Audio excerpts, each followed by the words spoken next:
the billions of things that had to happen, the billions of other people's choices that had to be made for us to exist. You know, here I am like, shall I birth a baby? Shall I not birth a baby yet? Like, I'm making choices that determine whether this human being will exist or that human being will exist. And we are all products of decisions, or even if you were created without a decision, you know, things like on my mum's side of the family, my grandpa, sadly, he was imprisoned in a prisoner of war camp and tortured and everything, but he survived that. So that's a miracle in itself.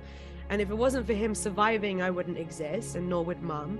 Then after he was released from camp, he decided, right, I'm going to go. He was in Shanghai in China. I'm going to get on this ship and I'm going to go to San Francisco. And he was like in his early 20s. So he goes to San Francisco, has the time of his life. I've inherited all of his albums. There's loads of pretty girls in this album. He's having the best time, you know, before he met grandma, and then had the best time with grandma. Anyway, he's having fun in San Francisco, and there's a boat. Like, there's these boats that go back to Shanghai were only once every 6 months or something. And so he couldn't decide whether he wanted to stay in San Francisco or go back to Shanghai.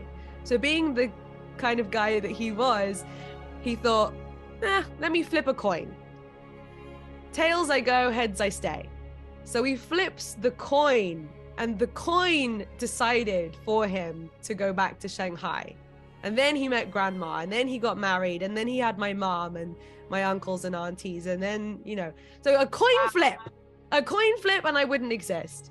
Wow. And then on my dad's side of the family, when my dad's mom, so my grandma on my dad's side, when she was born, her mom, so my great grandmother, must have been going through some serious postnatal depression or something. I don't know if they called it that in those days, but she went to a beach and left baby on the beach and came home. And then my grandma's older sister got home from school and said, Mom, where's my sister? And then ran to the beach and rescued my grandma. You know, there's all of these things, there's all of these people that you've met, that your ancestors, and then there's all the people that you've never met, your ancestors before them. Well, it goes back and back infinitely, doesn't it? There's millions of people and their decisions and their life choices that result in us existing.